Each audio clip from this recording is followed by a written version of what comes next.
महाराष्ट्र शासनाने ई चलन प्रणाली सुरू केलेली आहे। जाईल त्या नाक्यावर वाहतूक पोलीस नाहक वाहनावर मोठमोठ्या रकमेची ऑनलाईन दंडाची आकारणी करतात।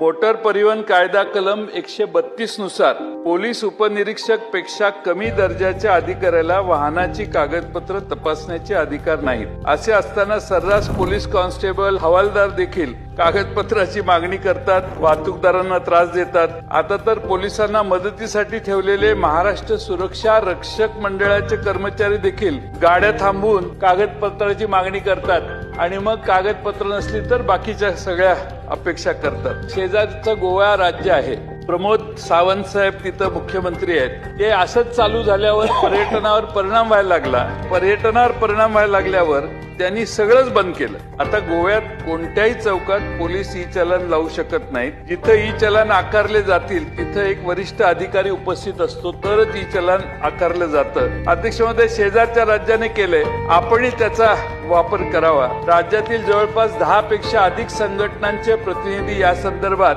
आझाद मैदानाला 19 जून 2025 पासून धरणे आंदोलनाला बसलेले होते। तसेच 1 जुलै 25 पासून मध्यरात्री पासून बेमुदत चक्का जाम आंदोलन सुरू केले। आता आंदोलन तात्पुरतं मागे घेतलंय।